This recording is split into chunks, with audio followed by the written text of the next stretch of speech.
ভারত স্বীকার না করলেও পাকিস্তান যে তাদের অত্যাধুনিক যুদ্ধবিমান ভূপাতিত করেছে তার প্রমাণ নিয়ে হাজির হয়েছে বিভিন্ন আন্তর্জাতিক সংবাদ মাধ্যম। এখন কিভাবে পাকিস্তান চীনের তৈরি যুদ্ধবিমান দিয়ে এই অসাধ্য সাধন করল তা হয়ে উঠেছে সমর বিশারদদের আগ্রহের কেন্দ্রবিন্দু।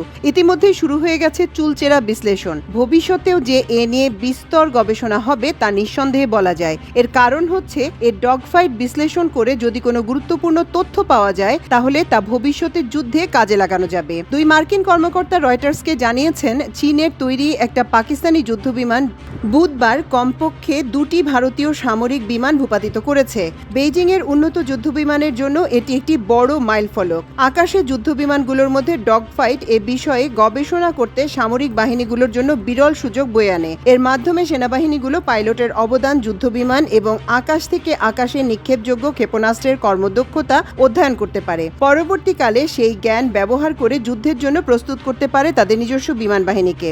বিশেষজ্ঞরা বলছেন, উন্নত অস্ত্রের সরাসরি এই ব্যবহার বিশ্বজুড়ে নিশ্চিতভাবেই বিশ্লেষণ করা হবে, যার মধ্যে রয়েছে চীন ও যুক্তরাষ্ট্র।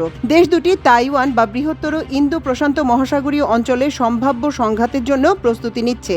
নাম প্রকাশ না করার শর্তে এক মার্কিন কর্মকর্তা বলেন, ভারতীয় যুদ্ধবিমান লক্ষ্য করে আকাশ থেকে আকাশে নিক্ষেপযোগ্য ক্ষেপণাস্ত্র ছুড়তে পাকিস্তান চীনের তৈরি J-10 যুদ্ধবিমান ব্যবহার করেছে বলে মনে করা হচ্ছে। ইতিমধ্যেই সামাজিক যোগাযোগ মাধ্যমে MBDA নির্মিত ক্ষেপণাস্ত্র মেটেওর নামে রাডার নির্দেশিত আকাশ থেকে আকাশে নিক্ষেপযোগ্য ক্ষেপণাস্ত্রের বিরুদ্ধে চীনের PL-15 আকাশ থেকে আকাশে নিক্ষেপযোগ্য ক্ষেপণাস্ত্রের সক্ষমতা নিয়ে ঝড় উঠেছে।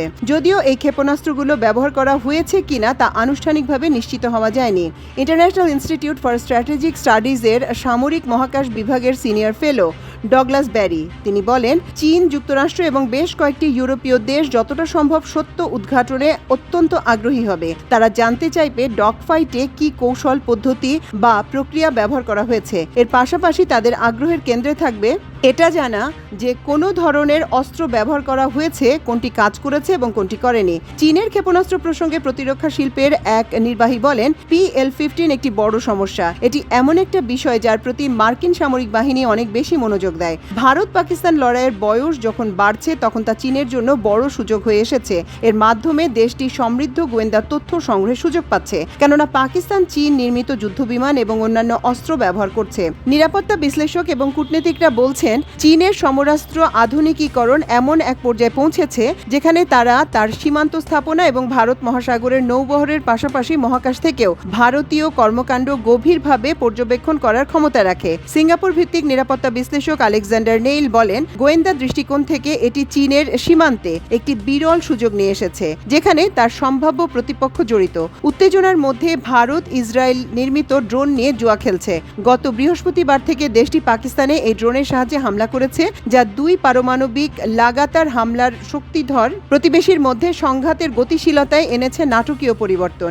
এই উভয় দেশের মধ্যে দীর্ঘস্থায়ী প্রতিদ্বন্দ্বিতার একটি নতুন এবং বিপজ্জনক পর্যায়ে ইঙ্গিত দেয়। পাকিস্তান 5টি যুদ্ধবিমান ধ্বংস করা হয়েছে বলে দাবি করার পর অপারেশন সিন্দুরের অংশ হিসেবে ইসরায়েলের তৈরি হারব ড্রোন দিয়ে পরিচালিত এই হামলাগুলো দিল্লির আধিপত্য প্রতিষ্ঠার চেষ্টা বলে মনে হয়েছিল। তবে এই জুয়ায় ভারত খুব একটা সুবিধা করতে পেরেছে বলে মনে হয় না, কেননা পাকিস্তানের নিরাপত্তা ও সামরিক সূত্র দাবি করেছে এ পর্যন্ত ভারতের 77টি ড্রোন ধ্বংস করা হয়েছে। দ্য ইকোনমিস্টের প্রতিরক্ষা সম্পাদক শশাঙ্ক যোশী পাকিস্তানের ইংরেজি দৈনিক ডনকে বলেন, ভারত উত্তেজনা বৃদ্ধি করার ক্ষেত্রে তার এই আধিপত্য প্রদর্শন করতে চায়। একই সঙ্গে পাকিস্তানকে ইঙ্গিত দিতে চায় যে তারা যে কোনো ধরনের উত্তেজনা এবং বৃদ্ধির ওপর আধিপত্য বিস্তার এবং নিয়ন্ত্রণ করতে পারবে। ইউনিভার্সিটি অফ টেকনোলজি সিডনির দক্ষিণ এশিয়া বিষয়ক নিরাপত্তা গবেষক মোহাম্মদ ফয়সাল বলেন, উভয় পক্ষই একে অপরের বিমান প্রতিরক্ষা ব্যবস্থার একটা ছক তৈরির চেষ্টা করছে। পাকিস্তানের চেয়ে ভারত বেশি করছে এটি। অন্যদিকে দুই পক্ষের মধ্যে বিমান যুদ্ধের পর প্রতিযোগিতা এখন এমন প্রতিরক্ষা ক্ষেত্রে